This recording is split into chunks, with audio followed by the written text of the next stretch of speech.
মাটি থেকে জন্ম নিলাম মাটিতে মরণ, মাটি থেকে জন্ম নিলাম মাটিতে মরণ, মাটি থেকে উঠতে হবে রাখিও শরণ, মাটি থেকে উঠতে হবে রাখিও শরণ।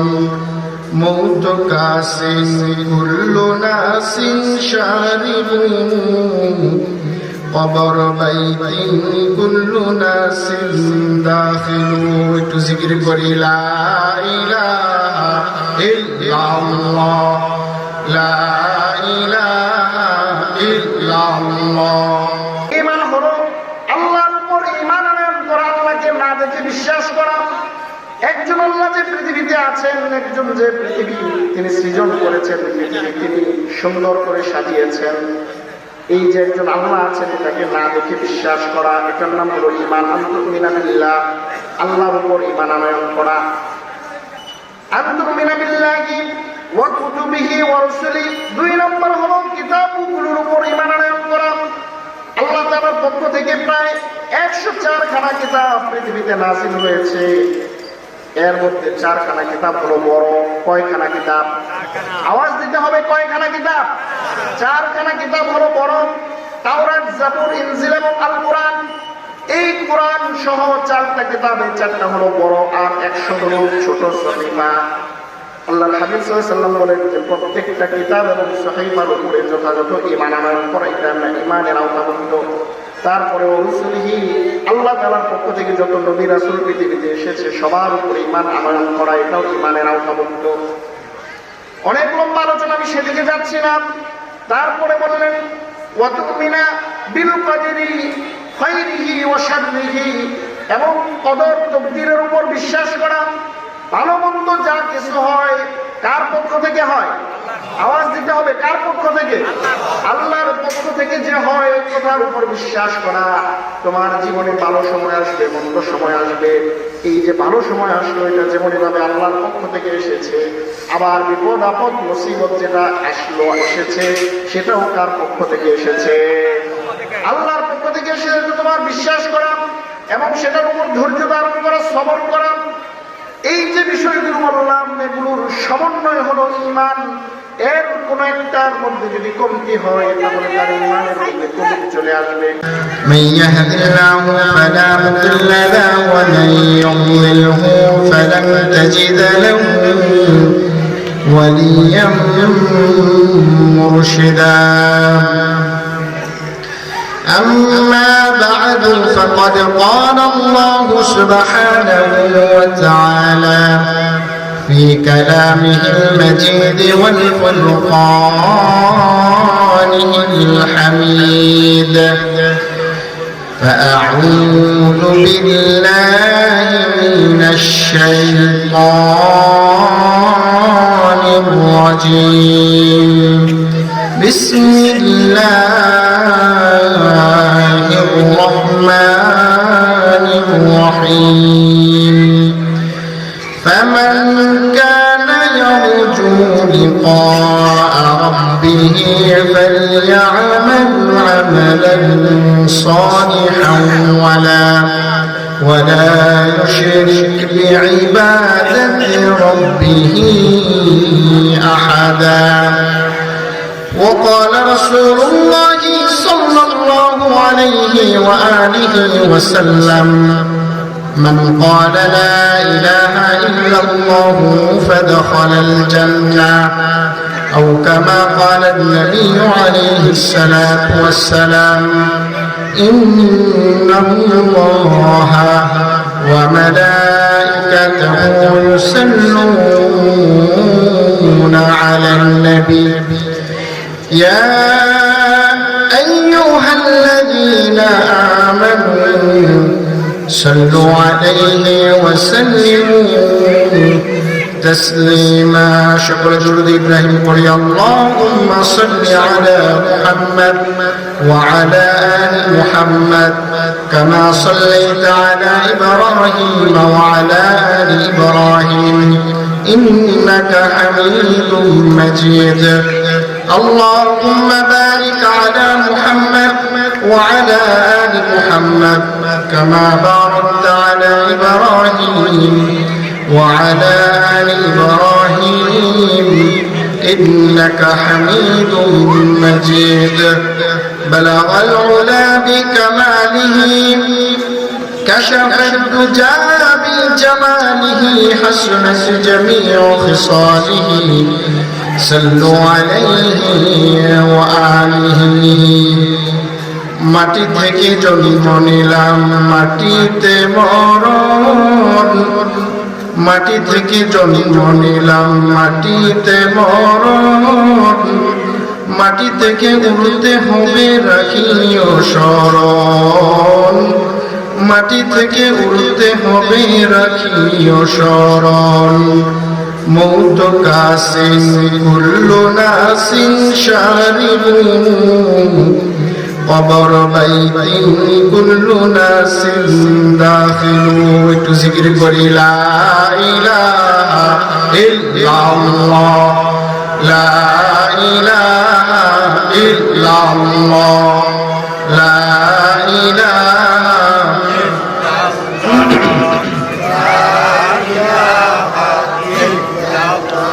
আরো জোরে লা ইলাহা ইল্লাল্লাহ লা ইলাহা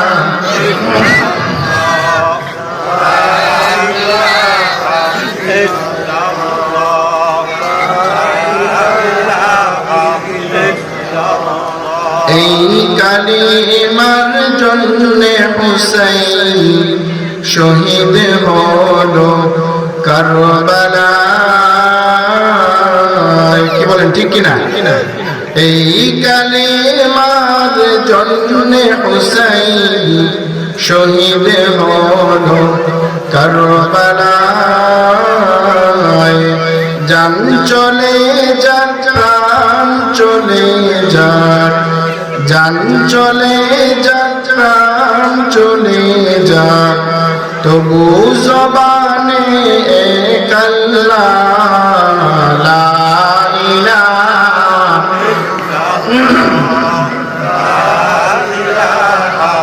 ইল্লাল্লাহ লা ইলাহা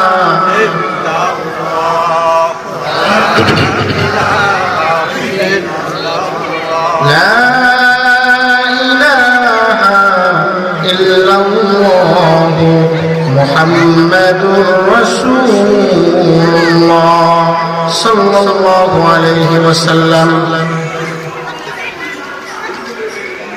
নোয়াদিয়া বাজার কেন্দ্রীয় জামে মসজিদের উদ্যোগে দশম বার্ষিকী ইসলামী মহাসম্মেলনে আয়োজিত আজকে প্রধান অতিথি সভাপতি মুআজ্জাজ মুহতারাম গিরার উলামায়ে কেরাম আমার সামনে উপবিষ্ট বিভিন্ন জায়গা থেকে আগত ধর্মপ্রিয় ইসলাম প্রিয় মুসলিম প্রিয় তাওহীদি জনতা পর্দার অন্তরালে শ্রমণরতা সম্মানিত আমার মা ও বোনেরা সকলের প্রতি রইল আমার আন্তরিক মোবারকবাদ।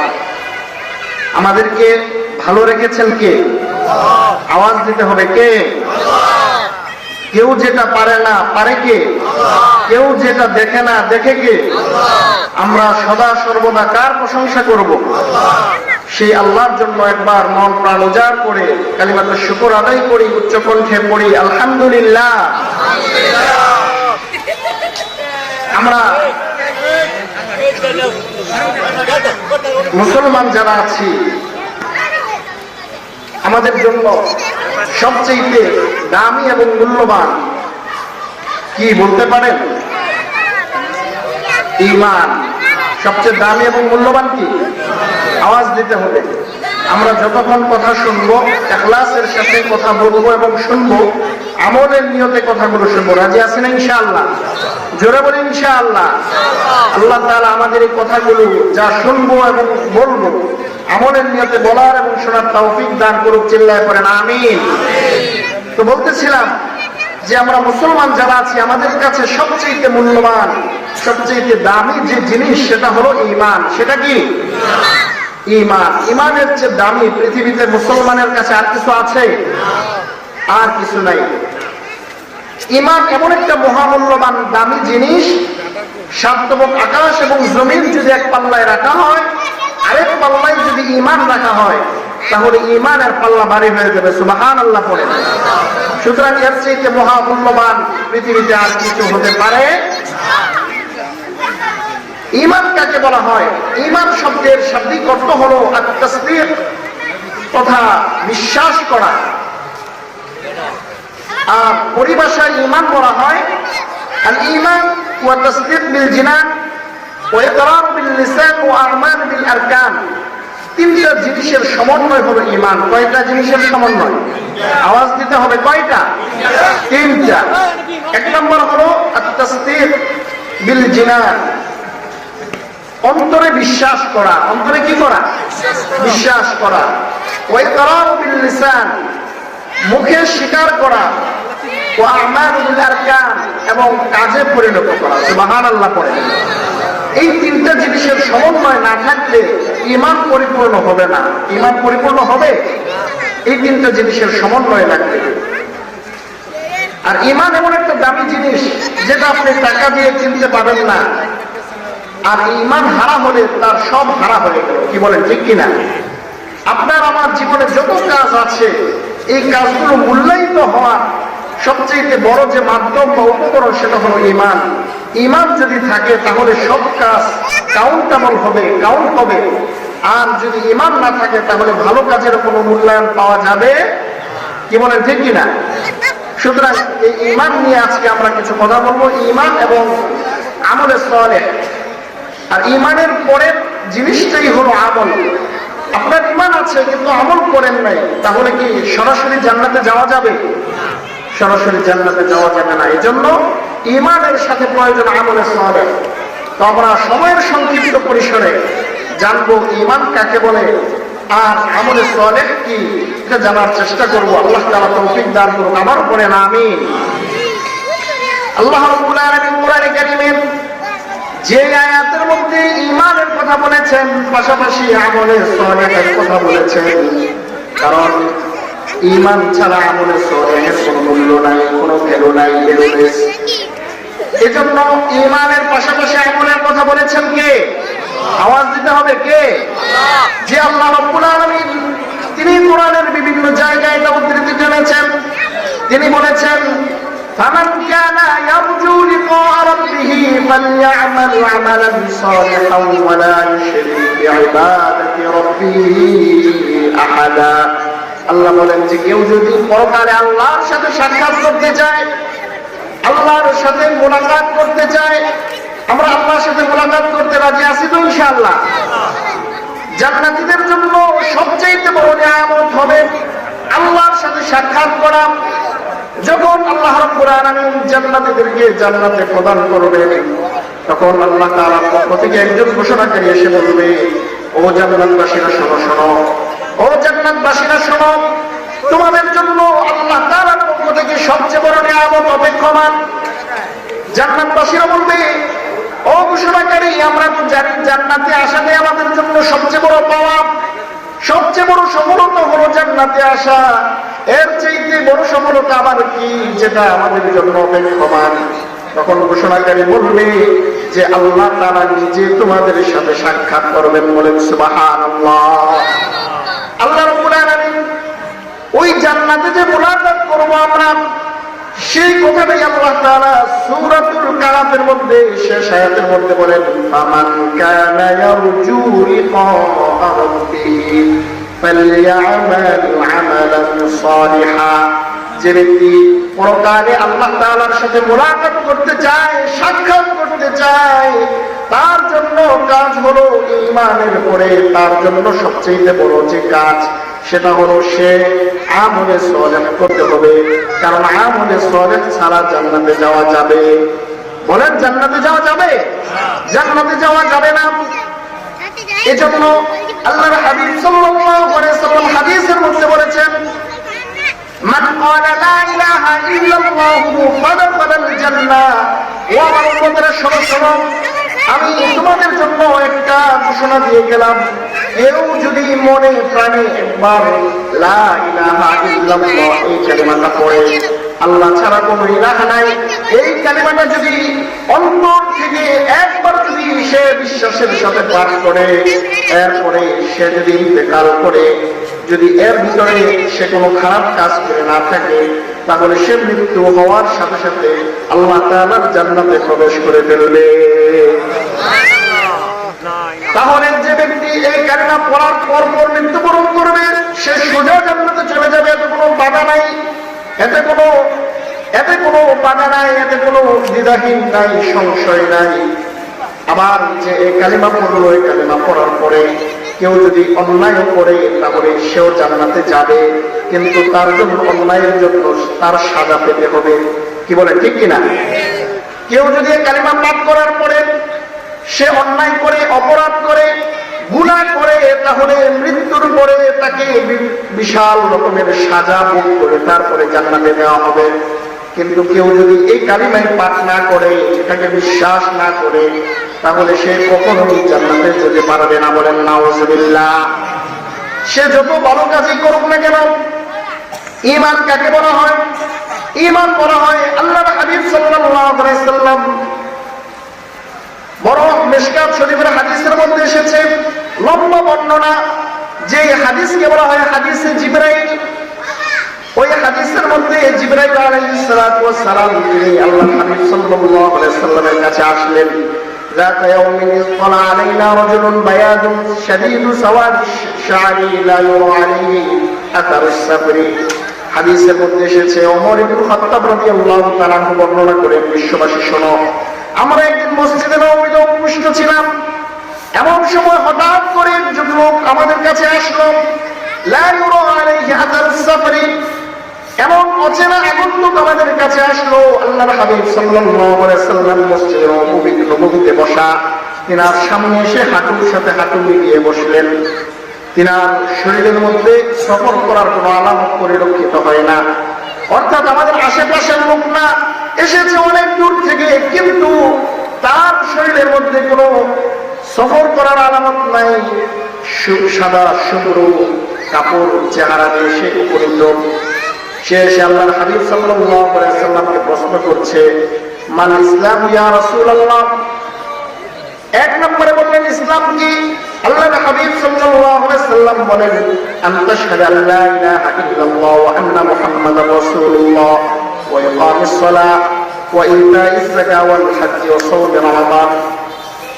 এই হাদিসের ধারাবাহিকতায় দ্বিতীয় প্রশ্ন আল্লাহর হাবিব সাল্লাল্লাহু আলাইহি সাল্লামকে বললেন, ওয়া মান ঈমানু ইয়া রাসূলুল্লাহ।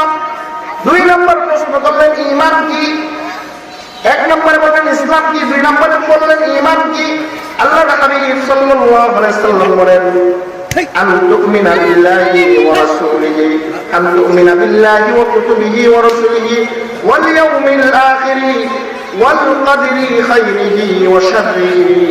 আল্লাহর হাবিব সাল্লাল্লাহু আলাইহি সাল্লাম বলেন, শোনো শোনো, ঈমান কাকে বলা হয়? ঈমান কি জিনিস? ঈমান হলো আল্লাহর উপর ঈমান আনয়ন করা, আল্লাহকে না দেখে বিশ্বাস করা। একজন আল্লাহ যে পৃথিবীতে আছেন, একজন যে পৃথিবী তিনি সৃজন করেছেন, পৃথিবী তিনি সুন্দর করে সাজিয়েছেন, এই যে একজন আল্লাহ আছেন এটাকে না দেখে বিশ্বাস করা, এটার নাম হলো ঈমান। আনতুমিনা বিল্লাহ, আল্লাহর উপর ঈমান আনয়ন করা।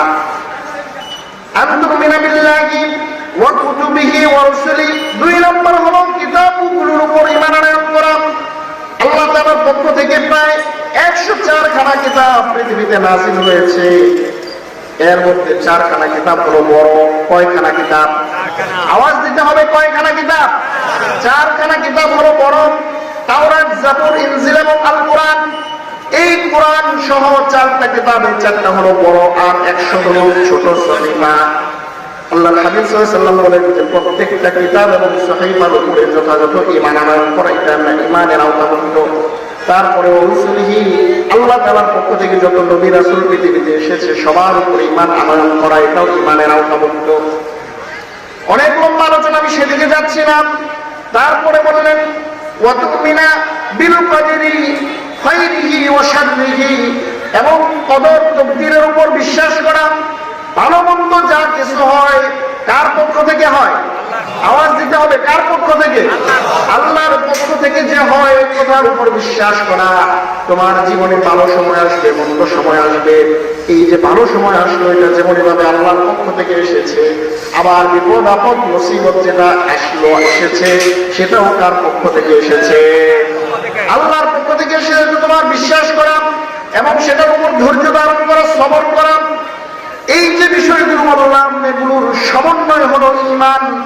এর কোন একটার মধ্যে যদি কমতি হয় তাহলে তার ঈমানের মধ্যে কমতি চলে আসবে। এজন্য এই সবগুলো বিষয় আমাদের যথাযথভাবে পালন করার দরকার আছে কিনা বলেন? আছে কিনা বলেন? এই প্রত্যেকটা বিষয় আমাদের মানতে হবে। এগুলো হলো ঈমানের বিষয়। এরপরে হলো আমলের বিষয়। আপনি যখন ঈমান পরিপূর্ণ হলো এবং আপনার ঈমানটা হতে হবে শিরিক মুক্ত ঈমান। কি মুক্ত? আওয়াজ দিতে হবে, কি মুক্ত? শিরিক মুক্ত ঈমান লাগবে। আপনার ঈমান আছে কিন্তু এই ঈমানটা যদি শিরিক যুক্ত হয় তাহলে এই শিরিক যুক্ত ঈমান দ্বারা কোনো কাজে আসবে না। আল্লাহ রাব্বুল আলামিন কোরআনের মধ্যে বলেন, ইন্নাল্লাহা লা ইয়াগফিরু আন ইউশরাকা বিহি ওয়া ইয়াগফিরু মা দুনা যালিকা লিমান ইয়াশা।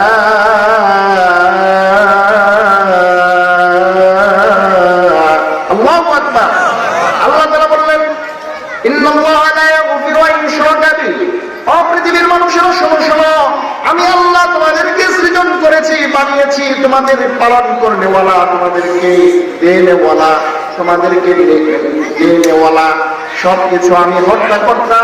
আর আমি আল্লাহর সাথে তুমি যদি কিছু কাউকে শরীক করো, আমার আল্লাহর গুণাবলীর সাথে যদি কিছু শরীক করো, আমার আল্লাহর কাজের সাথে যদি কাউকে শরীক করো, আমি তোমার সব গুনাহ ক্ষমা করতে প্রস্তুত।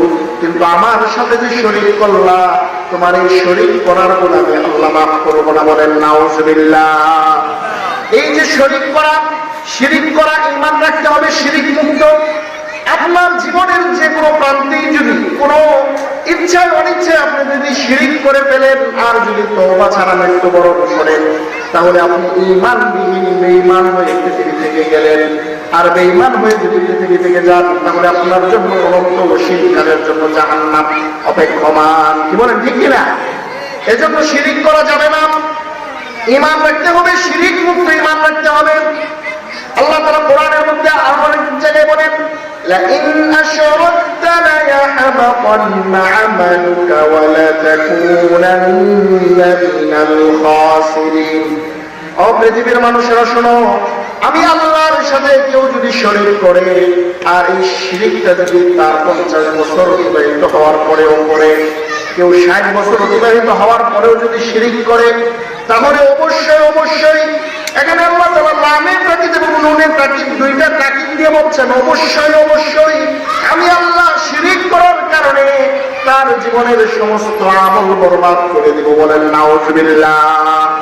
তার জীবনের সব আমল আল্লাহ তাআলা বরবাদ করে দিবেন যদি আপনার ঈমানের সাথে, যদি ঈমানের মধ্যে শিরিক প্রবেশ করে। এজন্য ওযু ভঙ্গের যেরকম কারণ আছে, ঈমান ভঙ্গের কারণ আছে না নাই? বলেন আছে না নাই? ঈমান ভঙ্গের কারণও আছে, সেদিকে আলোচনা করে অনেক লম্বা আলোচনা, আমি সেদিকে যাচ্ছি না।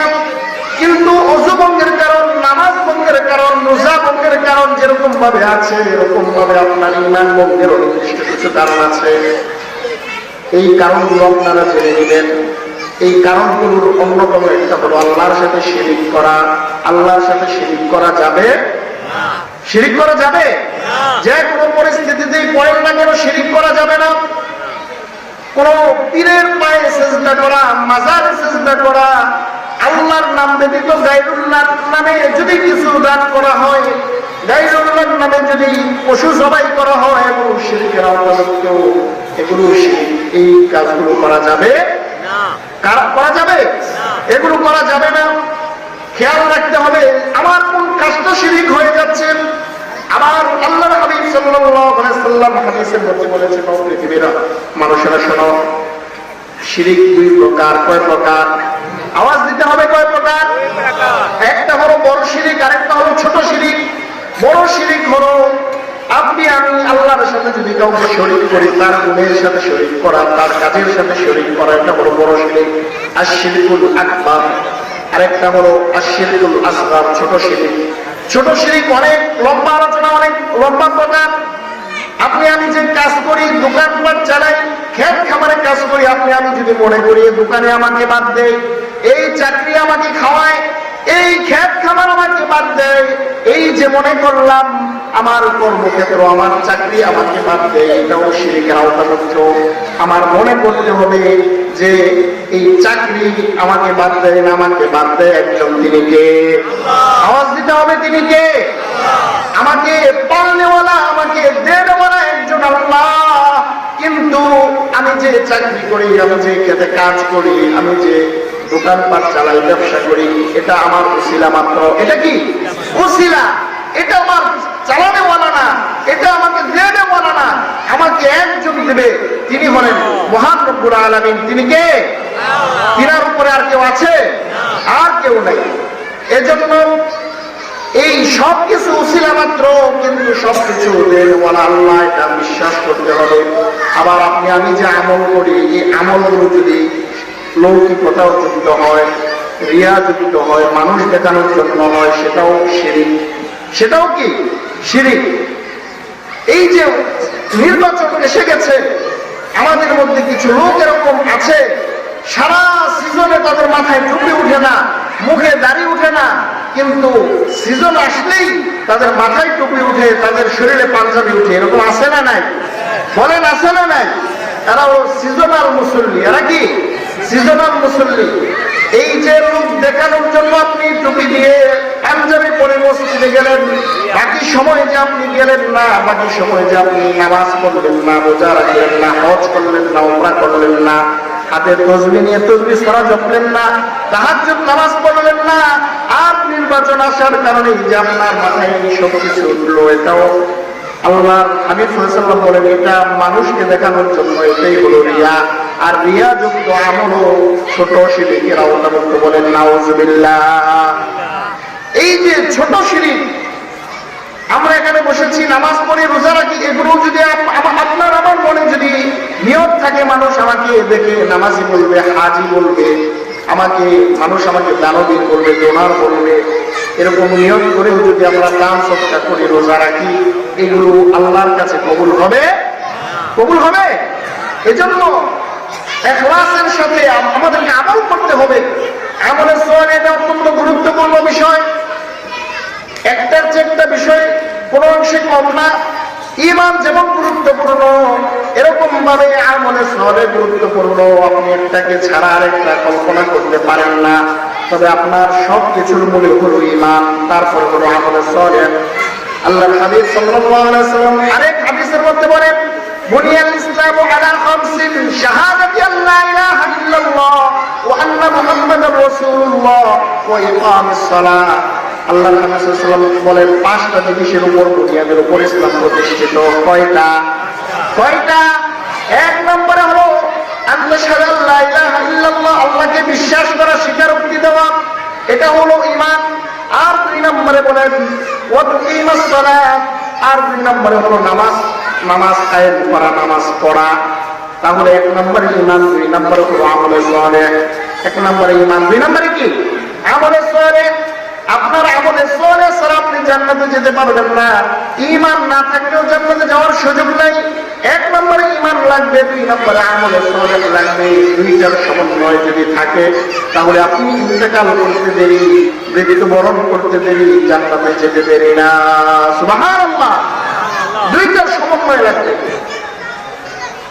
আল্লাহর হাবিব সাল্লাল্লাহু আলাইহি ওয়াসাল্লাম বিভিন্ন হাদিসের মধ্যে ঈমান সম্পর্কে বিস্তারিত আলোচনা করেছেন, আমলে সালেহ সম্পর্কে বিস্তারিত আলোচনা করেছেন। আল্লাহ তাআলা কোরআনের মধ্যে বলেন, ওয়া মান ইয়া'মাল মিনাস সালিহাতি মিন যাকারিন আও উনসা ওয়া হুয়া মুমিন ফাউলাইকা ইয়াদখুলুনাল জান্নাতা ওয়া লা ইউযলামুনা নাকিরা। আল্লাহু আকবার।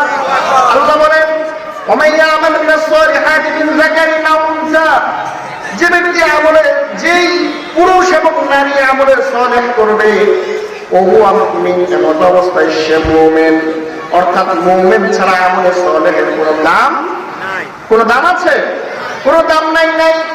এজন্য আল্লাহ বলেন, কোন নারী অথবা পুরুষ যদি আমলে সালেহ করে এমন অবস্থায় যে সে মুমিন না থাকলে আমলে সালেহের কোনো মূল্য নাই। ফাউলাইকা ইয়াদখুলুনাল জান্নাহ, তাহলে তারা জান্নাতে প্রবেশ করবে। সুবহানাল্লাহ। তাহলে তারা কোথায় প্রবেশ করবে? জান্নাতে প্রবেশ করবে। ফাউলাইকা ইয়াদখুলুনাল জান্নাতা ওয়া লা ইউযলামুনা নাকিরা, এবং তার উপর কোনো সামান্য পরিমাণও জুলুম করা হবে না, কমতি দেওয়া হবে না। সে যতটুকু নেক আমল করেছে প্রত্যেকটা পাই টু পাই হিসাব করে তাকে বুঝিয়ে দেওয়া হবে, সামান্য পরিমাণও জুলুম করা হবে না। এমন না যে সে অনেক নেক আমল করেছে কিন্তু সে তুলনায় সে গিয়ে দেখলো যে আমার কোনো নেক আমল নাই অথবা কম আছে, এরকম হওয়ার সুযোগ নাই। আল্লাহ রাব্বুল আলামিন কোরআনের মধ্যে সূরাতুল আসর, ছোট্ট একটা সূরা, আসর শব্দের শাব্দিক অর্থ হলো সময়, কাল, অতিবাহিত হওয়া, জামানা, এটাকে বলা হয় আসর। আর ওয়াও এর মাধ্যমে আল্লাহ তাআলা কসম করছেন, সময়ের কসম করছেন, ওয়াল আসর।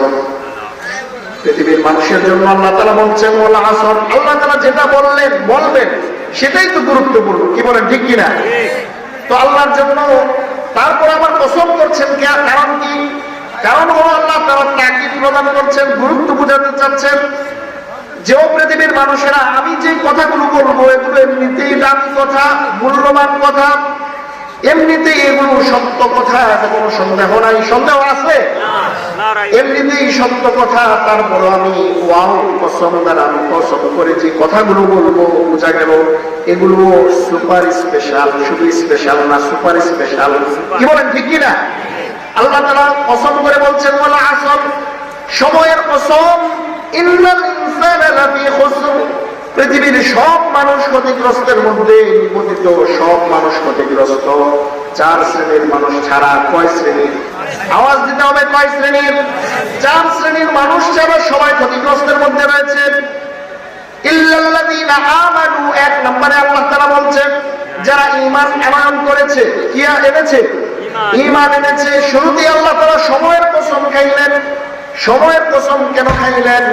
খুব গুরুত্বপূর্ণ সেনসিটিভ বিষয়, খেয়াল করে শুনুন। সময়ের কসম এজন্য খাইলেন, মানুষের জীবনের মধ্যে সবচেয়ে গুরুত্বপূর্ণ হলো তার সময়। কি বলেন, ঠিক কিনা? এই যে সময় অতিবাহিত হয়ে গেছে, এই সময় আর ফিরে আসবে? বলেন, ফিরে আসবে? যারা মুরব্বী হয়ে গিয়েছে, দাড়ি পেকে গিয়েছে, চুল পড়ে গিয়েছে, তাদের কি দাড়ি কালো হওয়ার সুযোগ আছে? সুযোগ নাই। এজন্য কিতাবের মধ্যে এসেছে লাইতাশ শাবাবা ইয়াউদু, যৌবন কখনো ফিরে আসে না, সময় কখনো ফিরে আসে না। টাইম এন্ড ট্রেন ওয়েট ফর নান, সময় এবং নদীর স্রোত কারোর জন্য অপেক্ষা করে? কারোর জন্য অপেক্ষা করে না। সময় এত মূল্যবান যে আপনার জীবন থেকে সময় যদি 1 মুহূর্ত চলে যায়, ওই মুহূর্তটা আর কখনো ফিরে পাবেন না।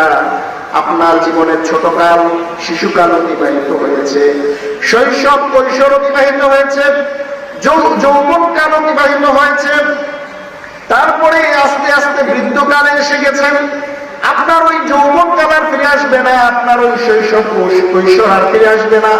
এই যে গুরুত্বপূর্ণ সময়, এই সময়টা যে কাজে লাগাতে পেরেছে আমলে সালেহের মাধ্যমে, সেই দুনিয়া এবং আখিরাতে সফল কাম। কি বলেন, ঠিক কিনা?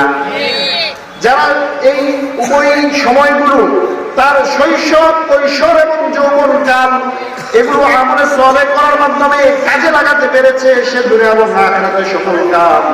এজন্য আল্লাহ তাআলা সময়ের কসম খাচ্ছেন, বোঝাতে চাইলেন পৃথিবীর মানুষেরা সময়গুলো খুব মূল্যবান। এজন্য ইমাম শাফিঈ রাহমাতুল্লাহি আলাইহি তিনি এই সময়কে বরফের সাথে তুলনা করেছেন। আপনি ফ্রিজ থেকে বরফ বের করার পরে এই বরফ গলতে শুরু করে, এই যে বরফ গলতে শুরু করে, এই গলা বরফটাকে পুনরায় ওই বরফের মধ্যে সংযুক্ত করা যায়? করা যায় না। আপনার জীবন থেকেও যে সময়টা ক্ষয়ে যাচ্ছে, এই সময়টাও আপনার জীবন থেকে বরফের মতো ক্ষয়ে যাচ্ছে। এই জীবনটা আর আপনি ফিরে পাবেন না। এজন্য যারা যুবক ভাই আছেন, যারা যুবক আছো, তোমাদের জন্য এখান থেকে শিক্ষা হলো, তোমার যৌবনকালটা সঠিকভাবে কাজে লাগাও। কোন অমুক দলের পিছনে যেন নষ্ট না হয়, যত্র যেন তোমার যৌবন কালটা নষ্ট না হয়। ভাই, তোমার এই যৌবন কালটা আর ফিরে পাবে না। যখন তুমি বৃদ্ধ হয়ে যাবে তখন তুমি তোমার যৌবন কালের জন্য আফসোস করবে, আহারে যৌবন কালে কি জন্য আমি বুঝলাম না, কি জন্য নেক আমল করলাম না। আজকে চাইলেও লম্বা সময় তাহাজ্জুদ করতে পারি না, চাইলেও লম্বা সময় দাঁড়িয়ে থাকতে পারি না, চাইলেও 2 রাকাতের জায়গায় 4 রাকাত নফল নামাজ পড়তে পারি না, চাইলেও অনেক আমল করতে পারি না।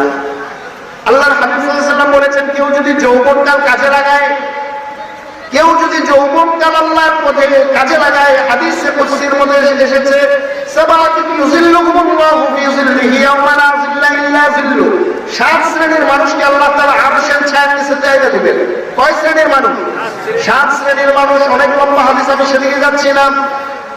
1 নম্বর 1 শ্রেণীর মানুষ হলো ওয়াশাকুন নাশা ফি ইবাদাতিল্লাহি আযজা ওয়া জাল, এমন যুবক যার যৌবন কালটা সে যত্র খরচ না করে, কোনো গার্লফ্রেন্ডের পিছনে, কোনো পরকীয়ার পিছনে, যত্র কোনো দলের পিছনে খরচ না করে আল্লাহর ইবাদতের পিছনে খরচ করেছে, আল্লাহ তাআলা আদর করে মায়া করে ওই যুবকদেরকেও মুসিবতের দিন আরশের ছায়ার নিচে জায়গা দেবে। সুবহানাল্লাহ। এজন্য যুবক ভাই, সময় থাকতে বুঝুন, সময় থাকতে কিন্তু অনুভব করুন আপনার যৌবনকাল কিভাবে খরচ করছেন।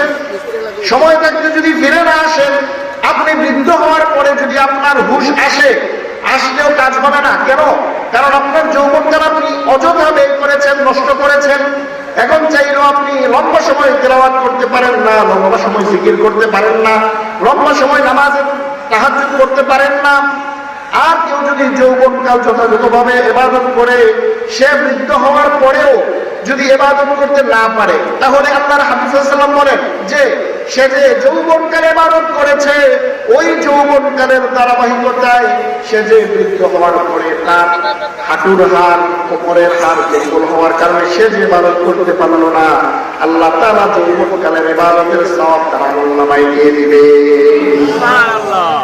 যৌবনকালের সওয়াব যদি আপনি বৃদ্ধকালে পেতে চান, তাহলে আপনি যৌবনকালটা কাজে লাগান। আপনি অল্প কিছুদিন যৌবনকালে কাজ করবেন, বৃদ্ধকালে আপনি শুয়ে থেকেও নামাজের সওয়াব পাবেন, কোরআন তেলাওয়াতের সওয়াব পাবেন। সুবহানাল্লাহ পড়ে। সুবহানাল্লাহ। বলতেছিলাম, আল্লাহ তাআলা সময়ের কসম খাচ্ছেন। সময় আমাদের জীবনে মহামূল্যবান এক বিষয়। সময়কে অপচয় করা যাবে না, কোনোভাবেই না। অনেক কর্মীরা আছে, তাদের সময়গুলো চাষ চলে, বসে বসে অযথা সময় ব্যয় করে, অন্যের সমালোচনায় ব্যয় করে, অন্যের গীবত পরনিন্দায় ব্যয় করে। এখন সময়ের মূল্য বুঝে আসবে না। যখন আপনার 2টি চোখ বন্ধ হয়ে যাবে, যখন কবরে যাবেন, তখন আপনি আপনার প্রত্যেকটা মুহূর্তকে দেখতে পাবেন। তখন আপনি মনে মনে সেখানে আফসোস করবেন যে আরে আমার সময়গুলো আমি এতই অযথা ব্যয় করেছি। সেখানে যদি অযথা ব্যয় না করে আমি একটু জিকির আজকার করতাম, একটু ভালো কাজ করতাম, আজকে আমার দরজা আমার জান্নাতের মধ্যে অন্য জনের থেকে আরো অনেক বেশি দরজা আমার উন্নীত হতো, আমার উচ্চ হতো। তখন আপনার আফসোস করলে কোনো কাজ হবে? বলেন, কাজ হবে? এজন্য ওই আফসোসটা যেন এখনই আপনার ভিতরে উপলব্ধি আসে, এখনই যেন আপনার এই আমলের সওয়াবগুলো করা যায়। সময়গুলো কাজে লাগান, সময়গুলো যেন অপচয় না হয়। যেন আল্লাহ তাআলা সময়ের কসম খেয়ে বলছেন, সব মানুষ ক্ষতিগ্রস্তের মধ্যে 4 শ্রেণীর ছাড়া। কয় শ্রেণীর? 4 শ্রেণীর। 1 নম্বরে ইল্লাল্লাযীনা আমানু, যারা ঈমান আনয়ন করেছে। এই ঈমান আনয়নের মাধ্যমে আরেক শ্রেণী বাদ পড়েছে, সেটা হলো কাফের মুশরিক। কি বলেন, ঠিক কিনা? যারা ঈমান আনে নাই, কালিমা লা ইলাহা ইল্লাল্লাহ এটা পড়ে নাই, তারা ক্ষতিগ্রস্তের মধ্যেই রয়ে গেল। তো 1 নম্বরে ঈমান আনয়ন করেছে। 2 নম্বর ওয়া আমিলুস সালিহাত, আমলে সালেহ করেছে। শুধু ঈমান এনেই সে বসে থাকে নাই, তার দ্বিতীয় যেই ধাপ, দ্বিতীয় যেই কাজ আমলে সালেহ, সেটাও সে করেছে। 1 নম্বরে ঈমান আনয়ন করেছে, সে সব কিছুর উপর যথাযথভাবে ঈমান আনয়ন করেছে এবং তার ঈমানটা শিরক মুক্ত ঈমান। কি মুক্ত ঈমান? শিরক মুক্ত ঈমান। এবং 2 নম্বরে সে আমলে সালেহ করেছে, আমলে সালেহের গুণাবলী সে অর্জন করেছে। যখন নামাজের ডাক দেওয়া হয়, সে নামাজের মধ্যে ছুটে গিয়েছে। যখন রোজার সময় আসে, সে রোজার মধ্যে লেগে যায়। 1 টানা 30টা রোজা ইহতেমাম করে। যখন যাকাতের সময় আসে তখন সে যাকাত দেওয়ার উপযুক্ত হলে যাকাত প্রদান করে। যখন দান সৎকার কথা বলা হয় সে দান সৎকার মধ্যে নিজেকে মিলিয়ে দেয়। এগুলোই হলো আমলে সালেহ। এবং এই আমলে সালেহ এগুলো আপনাকে একটা দুইটা করলেই হবে না, এমন না যে শুধু সারা সপ্তাহ নামাজ পড়লাম, মানে জুমার দিন শুধু জুমার নামাজ পড়লাম, আবার সারা মাস সারা বছর রোজা রাখলাম না, শুধু রমাদানের নিচের 5টা রোজা রাখলাম, এরকম করলেও হবে না। আমলের ধারাবাহিকতাও রাখবে। আল্লাহ তাআলা কোরআনের মধ্যে সূরাতুল আ'রাফ কোরআনের 200 নম্বর আয়াতের মধ্যে বলেন, ইয়া আইয়ুহাল্লাযীনা আমানুসবিরু ওয়া সাবিরু ওয়া রাবিতু। আল্লাহ তাআলা এখানে সফলতার মানদণ্ড দিচ্ছেন যে তোমাদের সফলতা কোন পথে, তোমাদের সফলতা হলো ধৈর্য এবং ধৈর্যের উপর অটল থাকা এবং তোমাদের আমলের ধারাবাহিকতা। অর্থাৎ তুমি যেমনি ভাবে 5 ওয়াক্ত নামাজ পড়ো এরকম ভাবে তুমি রমাদানের রোজার ইহতেমাম করো। রমাদানের রোজার পরে তোমার আবার যখন পরের মাস শাওয়াল মাস আসে ওই মাসেও তুমি রোজার ইহতেমাম করো। মাঝে মধ্যে রোজা রাখো, তুমি নামাজগুলো যথাযথভাবে পালন করো। ফজরের নামাজ শেষ হলে জোহরের জন্য অপেক্ষা করো, জোহর শেষ আসরের জন্য অপেক্ষা করো। এই যে তোমার আমলের ধারাবাহিকতা, এরকম না যে শুধু বছরে 1-2 দিন দান করলাম বাকি দিন না। তুমি সময় সময়ে দান করো, অল্প অল্প করে হলেও নিয়মিত দান করো, অল্প অল্প ইবাদত করো, তুমি নিয়মিত করো। আহাব্বুল আমালি ইলাল্লাহি আদওয়ামুহা ওয়া ইন কাল্লা। হাদিসের মধ্যে এসেছে তোমার ওই আমলটা আল্লাহ তাআলার কাছে অনেক বেশি প্রিয় যেটা নিয়মিত হয়। যেটা কি হয়? নিয়মিত হয়, যদিও সেটা কম হয়।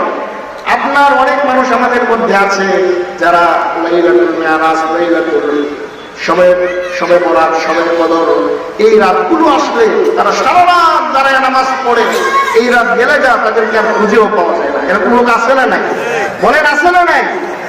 এরকম লোক যারা আছে তাদের জন্য বলা হচ্ছে যে তুমি যে সিজনাল শুধু একটা সময় একটা রাত তুমি বেছে নিলা ইবাদতের জন্য, বা শুধু রমাদান মাসকে বেছে নিলা। রমাদান আসলে অনেকের মাথায় টুপে উঠে আলহামদুলিল্লাহ, অনেকের জিকির আজকার বেড়ে যায়, কোরআন তেলাওয়াত বেড়ে যায়, দান সদকা বেড়ে যায়, কিন্তু রমাদান গেলে তাকে আর খুঁজে পাওয়া যায় না। এরকম পাবলিক আছে না নাই? আল্লাহর হাবিব সাল্লাল্লাহু আলাইহি ওয়াসাল্লাম বলেন, না না না, এরকম না করে তুমি যে আমলটা ধরেছো ওই আমলটা তুমি নিয়মিত করো, তাহলে তোমার ওই আমলটা আল্লাহর কাছে প্রিয় হয়ে যাবে। সুবহানাল্লাহ পড়েন। তোমার ওই আমলটা যদি অল্প হয়, নিয়মিত হয়, তাহলে তোমাকে আল্লাহ তাআলা তোমার এই আমলের বদৌলতে আল্লাহ তাআলা জান্নাত দিয়ে দিবেন। তো বলতেছিলাম যে আমাদের যে সিজনাল মুসল্লি আছে, সিজনাল মুসল্লি থেকে আমাদের বেরিয়ে আসতে হবে। অনেকে 5 ওয়াক্ত নামাজ পড়ে না, কিন্তু জানাজার নামাজে সবার আগে আসে না নাই? আপনার জানাজার নামাজটা হলো আপনার জন্য ফরজে কিফায়া, আর 5 ওয়াক্ত নামাজ হলো আপনার জন্য ফরজ। কি বলেন, ঠিক কিনা? তো জানাজার গুরুত্ব বেশি না ফরজ নামাজের গুরুত্ব বেশি? ফরজ নামাজের গুরুত্ব বেশি। এজন্য আমলে সালেহের মধ্যে আপনার সর্বপ্রথম কাজই হলো 5 ওয়াক্ত নামাজের ইহতেমাম করা।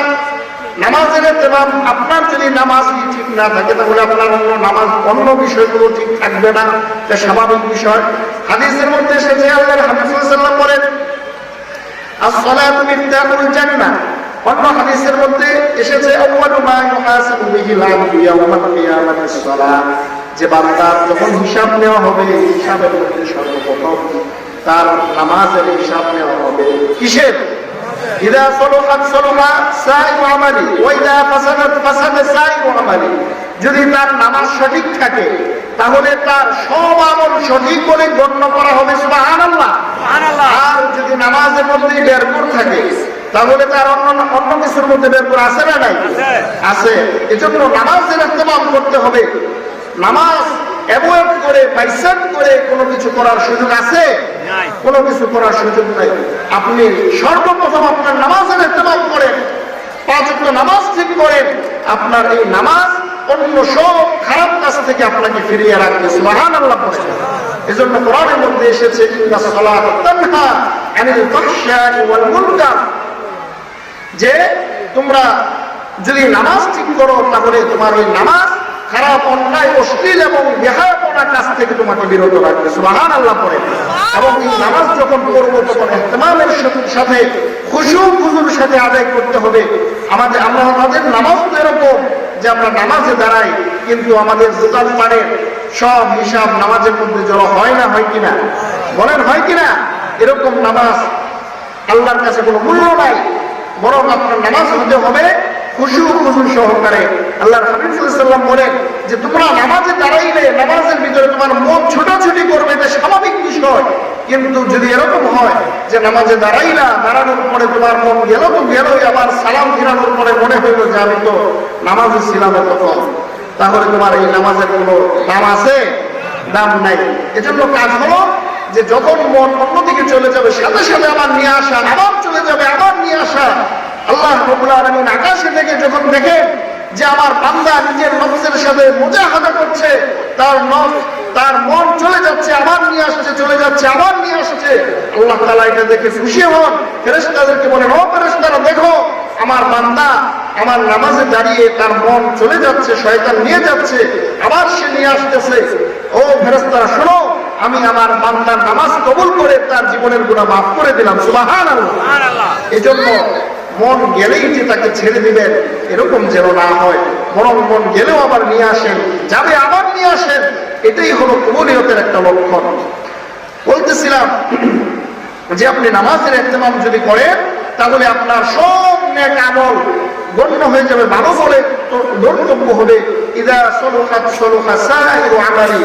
আপনার হয়তো সুন্নতে কমতি হয়েছে, নফলের মধ্যে কমতি হয়েছে, অন্য আনুষঙ্গিক কোনো বিষয় কমতি থাকলেও নামাজ যদি পরিপূর্ণভাবে হয় ওই বিষয়গুলো আপনার এমনিতেই চলে আসবে। সুবহানাল্লাহ। আর যদি নামাজ ঠিক মতো না হয়, নামাজের মধ্যে যদি ঘাটতি দেখা দেয়, তাহলে এক ওয়াক্ত নামাজের ঘাটতির জন্য আপনার সারা জীবনের নফল নামাজ মিলিয়েও এক ওয়াক্ত নামাজের সমান হবে? সমান হবে না। আপনার সারা জীবনের নফল মিলিয়েও যদি আপনি চান যে আজকের এশারের নামাজের 4 রাকাতের সমপরিমাণ সওয়াব করবেন, কোনো সুযোগ নাই। এজন্য আপনাকে ফরজ নামাজের ইহতিমাম করতে হবে। বলতেছিলাম আমলে সালেহের পরিমাণ, এটার সীমা অনেক বড়।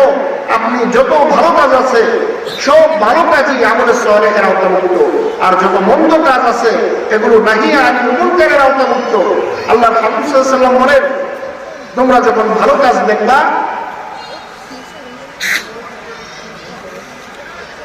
তোমরা যখন কোন খারাপ কাজ দেখবা, মান রাআ মিনকুম মুনকারান ফালইউগাইয়িরহু বিয়াদিহি ফাইন লাম ইসতাতি' ফাবিলিসানি ফাইন লাম ইসতাতি' ফাবিকলবি ওয়া যালিকা আযআফুল ঈমান। আল্লাহর হাবিব সাল্লাল্লাহু আলাইহি ওয়াসাল্লাম এই হাদিসের মধ্যে আমাদের ঈমানের মানদণ্ড দিচ্ছেন যে শোনো, তোমার সামনে যখন কোনো খারাপ কাজ আসবে, দেখবে, মান রাআ মিনকুম মুনকারা, যখন কোনো খারাপ কাজ দেখবে, তুমি ঈমানদার হিসেবে তোমার প্রথম কাজ হলো সেই কাজটাকে, খারাপ কাজটাকে হাত দিয়ে প্রতিহত করা। কি দিয়ে প্রতিহত করা? হাত দিয়ে। আওয়াজ দিতে হবে কি দিয়া? হাত দিয়া। মান রাআ মিনকুম মুনকারান ফালইউগাইয়িরহু বিয়াদিহি ফাইন লাম ইসতাতি' ফাবিলিসানি। 2 নম্বর কাজ হলো, তুমি যদি মুমিন হয়ে থাকো, তোমার যদি হাত দিয়ে প্রতিহত করার শক্তি না থাকে, সামর্থ্য না থাকে, ক্ষমতা না থাকে, 2 নম্বর কাজ হলো মুখ দিয়ে প্রতিবাদ করা, মুখ দিয়ে সেটাকে বাধা প্রদান করা। ফাইন লাম ইসতাতি' ফাবিলিসানি। 2 নম্বর এটাও যদি তুমি না পারো, তাহলে 3 নম্বর কাজ হলো ফাবিকলবি, তোমার অন্তর দিয়ে সেটাকে ঘৃণা করা। তুমি সেটাকে মন প্রাণ দিয়ে ঘৃণা করবে, এবং কিভাবে এই খারাপ কাজটাকে বন্ধ করা যায়, পরিহার করা যায়, এ ব্যাপারে তুমি মনে মনে চিন্তা করবে, পরিকল্পনা করবে। ওয়াযালিকা আযআফুল ঈমান। আর এই যে তুমি মনে মনে ঘৃণা করলা, এটাই হলো তোমার ঈমানের সর্বনিম্ন স্তর। তোমার ঈমান দিয়ে যদি তোমার মন থেকে যদি এটাকে ঘৃণা করতে না পারো, মন থেকে যদি এই খারাপ কাজ প্রতিহত করার কোনো পরিকল্পনা করতে না পারো, তাহলে তোমার ভিতরে ঈমানের বিন্দুমাত্র লেশও নাই। নাউজুবিল্লাহ পড়ে। আমাদের মধ্যে এমন অনেক মানুষ রয়েছে যারা খারাপ কাজ দেখে এমন খারাপ কাজকে সাপোর্টও করে। আছে না নাই? বলেন আছে না নাই? খারাপ কাজ দেখবেন, সেটা আপনি প্রথমে কাজ হলো হাত দিয়ে সেটাকে পরিবর্তন করা, পরিহার করা, সেটাকে বাধা দেওয়া, আপনি হাত দিয়ে না পারলে সেটা মুখ দিয়ে প্রতিবাদ করা, সেটাও পারলেন না, অন্তর দিয়ে ঘৃণা করতে হবে। অন্তর দিয়েও যদি আপনার ঘৃণা না আসে, আপনি যদি আন্তরিকভাবে সেটার পক্ষে থাকবেন, তাহলে বোঝা যাবে আপনার ঈমান নাই। এজন্য ঈমান এবং আমলে সলের দুইটার প্রয়োজন আছে না নাই? বলেন আছে না নাই? আমরা ঈমান রাখবো শিরিক মুক্ত ঈমান। ঈমান রাখবো কি মুক্ত ঈমান? শিরিক মুক্ত। আর আমল রাখবো রিয়া মুক্ত আমল। আমল রাখবো রিয়া মুক্ত আমল। যদি শিরিক মুক্ত ঈমান এবং রিয়া মুক্ত আমল থাকে, তাহলে আমাদের জান্নাতে যাওয়া সহজ হবে। আল্লাহ রাব্বুল আলামিন আমাদের সকলকে যে কথাগুলো বললাম এগুলোর উপরে আমল করার তৌফিক দান করুন। সবাই চিল্লায় পড়েন আমিন। ওয়া মা আলাইনা ইল্লাল বালাগ। আসসালামু আলাইকুম ওয়া রাহমাতুল্লাহি ওয়া বারাকাতুহু।